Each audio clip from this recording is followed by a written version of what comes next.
नमस्कार विद्यार्थी मित्रांनो, परत एकदा आपण आरडी क्लासेसच्या विशेष आणि खास चॅनल मध्ये तुम्हा सर्वांचं मनपूर्वक स्वागत। तर विद्यार्थी मित्रांनो, आपण 10वी सायन्स पार्ट सेकंड मधला अत्यंत महत्त्वाचा चॅप्टर शिकायला सुरुवात केली होती, ज्याचे सुरुवातीला 2 लेक्चर्स आपले ऑलरेडी आपल्या आरडी क्लासेसच्या विशेष चॅनल वरती पडलेले आहेत। तर तुम्ही जाऊन ते पण मागचे लेक्चर्स फॉलो करू शकता, पाहू शकता चांगल्या पद्धतीने।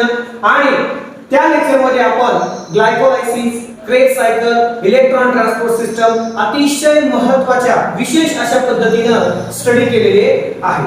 ओके, तर आता तो पोर्शन आपला कंप्लीट झालेला आहे। Now let us move towards the most interesting portion of this chapter. Okay, कोणता चॅप्टर पाहत आहोत आपण? Life processing in living organism, त्याचा आपण पार्ट फर्स्ट स्टडी करत आहोत। Okay, so listen carefully.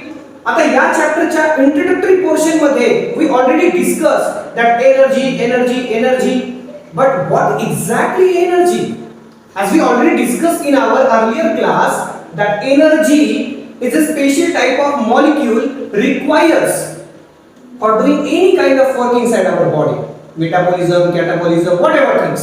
Okay, so what are the currencies of the energy?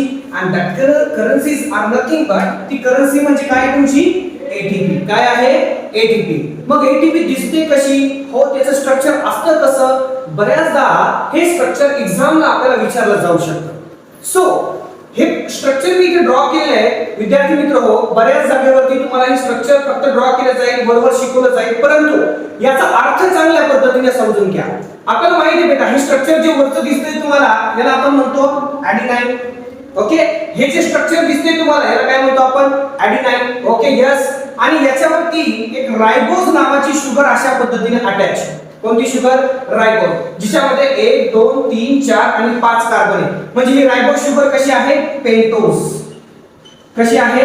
Pentose. म्हणजे याच्यामध्ये 5 कार्बन्स आहेत। किती कार्बन ॲटम आहे त्याच्यामध्ये? 5 कार्बन ॲटम्स आहेत। ओके, तर मग लक्षात घ्या, आपण स्टडी करत आहोत स्ट्रक्चर कशाचं? एटीपीचं। का? कारण एनर्जीची करन्सी जी काही आहे, मॉलिक्यूल जे आहे ते म्हणजे तुमचे काय? एटीपी। एटीपीचं स्ट्रक्चर तुमच्या समोर मांडलेलं आहे। तर तुम्ही इथे पाहू शकता ॲडिनोसिन।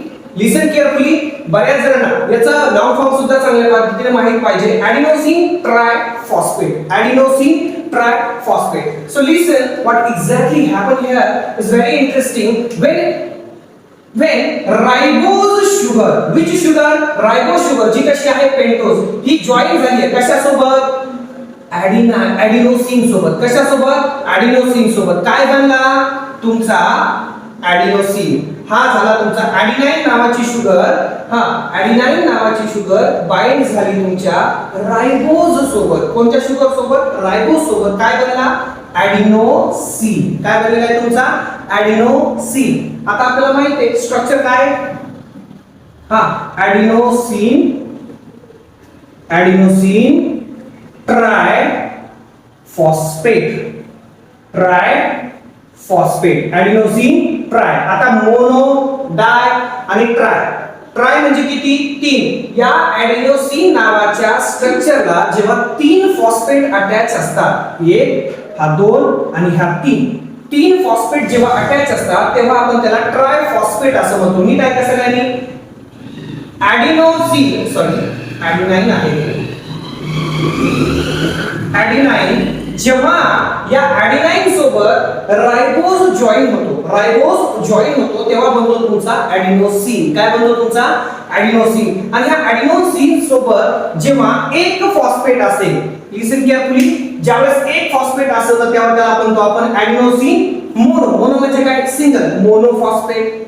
ॲडिनोसिन, हा, रायबोज प्लस ॲडिनाइन, हे झाला ॲडिनाइन आणि हा झाला तुमचा रायबोज। हे दोघं जॉइन होऊन काय बनवतात? ॲडिनोसिन।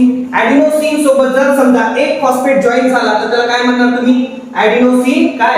मोनो। मोनो म्हणजे काय? एक फॉस्फेट, मोनोफॉस्फेट। ओके, जेव्हा 2 फॉस्फेट असतील तेव्हा त्याला तुम्ही म्हणणार ॲडिनोसिन डायफॉस्फेट, आणि 3 असतील तेव्हा तुम्ही काय म्हणणार त्याला? ॲडिनोसिन ट्रायफॉस्फेट। ओके, तर विद्यार्थी मित्रो, अत्यंत सोपं स्ट्रक्चर आहे हे। फक्त आणखी एक महत्त्वाची गोष्ट लक्षात घ्या यामध्ये, की जेव्हा आपला तिसरा फॉस्फेट आहे याच्यामध्ये जो काही तुमचा बॉन्ड प्रेझेंट असतो, हा हाय एनर्जी बॉन्ड असतो आणि हा बॉन्ड ब्रेक झाल्याच्या नंतर जास्त प्रमाणात एनर्जी बाहेर पडत असते. ओके, तर आपल्याला माहिती आहे की एटीपी ब्रेक झाल्यावर तुमचा एनर्जी बाहेर पडणार. ठीक आहे, ॲडिनोसिन मोनोफॉस्फेट आणि डायफॉस्फेट हे लो चार्ज आहे, बरोबर आहे का, आणि हा तिसऱ्या बॉन्ड मध्ये हाय एनर्जी असते म्हणून तुमचा एटीपी हा highly charge energy molecule consider केला जात असतो. ओके, तर एटीपीचे स्ट्रक्चर जे आहे ते स्ट्रक्चर आपलं ज्यावेळेस आपण स्टडी केलं आपण पाहिलं की त्याला फॉस्फेट जे काही आहे सिंगल फॉस्फेट असेल तर ॲडिनोसिन मोनोफॉस्फेट, दोन असतील तर ॲडिनोसिन डायफॉस्फेट आणि तीन असेल तर ॲडिनोसिन ट्रायफॉस्फेट असं म्हणतो. ओके, तर आपल्याला माहिती आहे गोष्ट चांगल्या पद्धतीनं तर प्रिव्हियस एटीपीचे स्ट्रक्चर जे काही ते स्ट्रक्चर आपण चांगल्या पद्धतीने पाहिलेले आहे. Now listen carefully.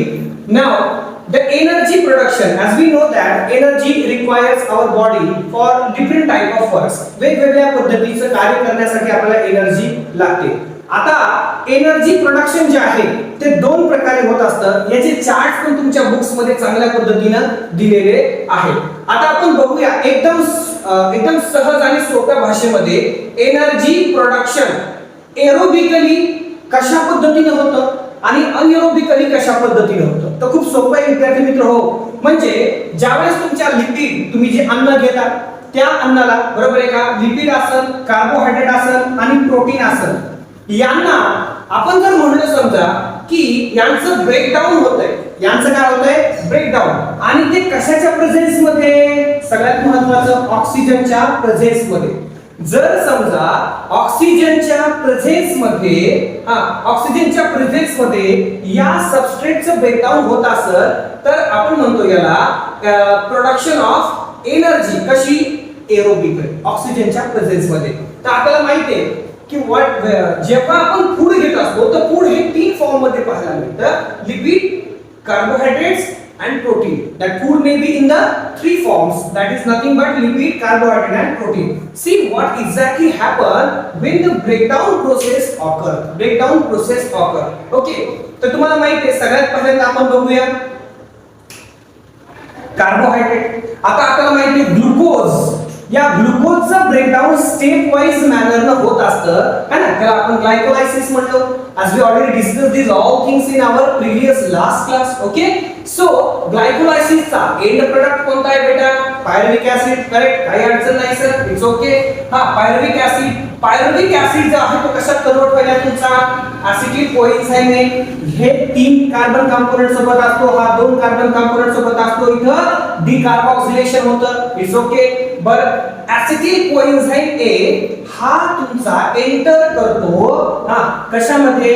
Structure of mitochondria. आणि तुम्हाला माहिती आहे माइटोकॉन्ड्रिया मध्ये कोणती प्रोसेस होते? Crab cycle. ही कुठे होत असते?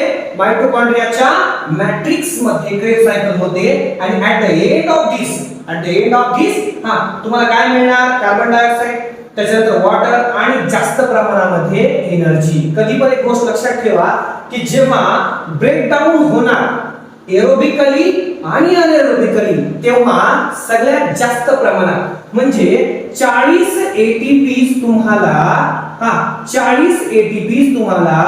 एक ग्लुकोजचा मॉलिक्यूल ब्रेकडाऊन केल्यावर मिळतात.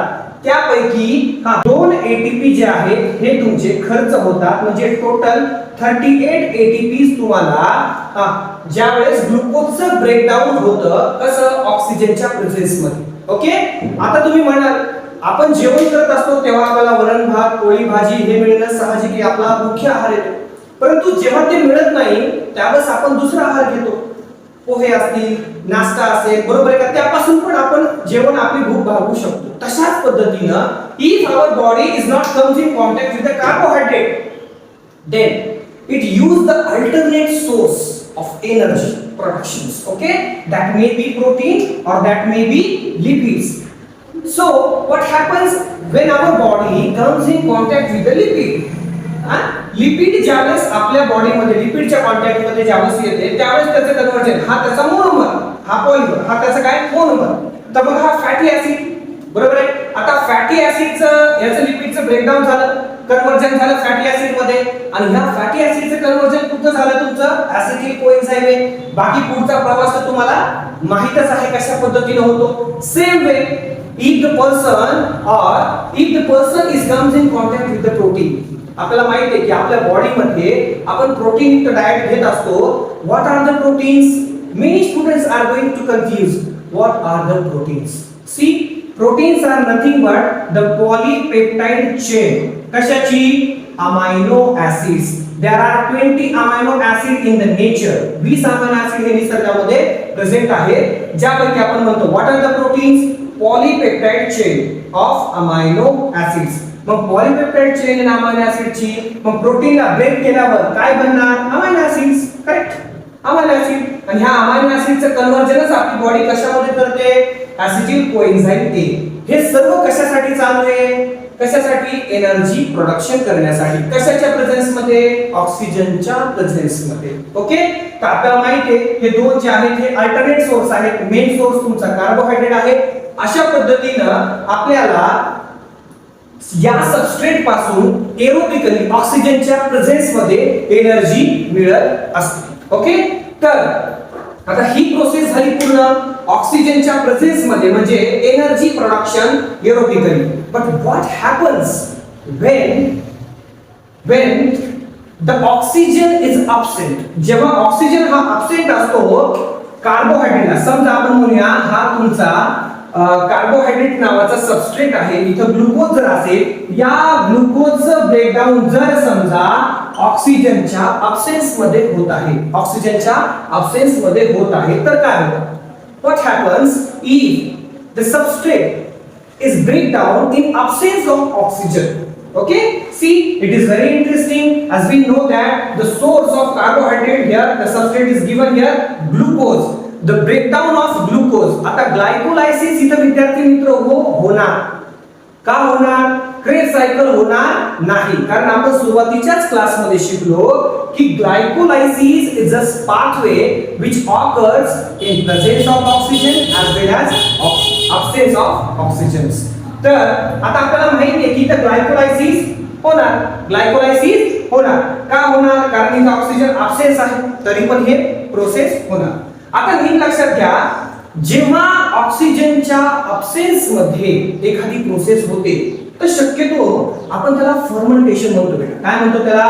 फर्मेंटेशन. आणि याच्यामध्ये ऑक्सिजनचं इनकम्प्लीट ऑक्सिडेशन होतं, याच्यामध्ये कंप्लीट ऑक्सिडेशन होतं.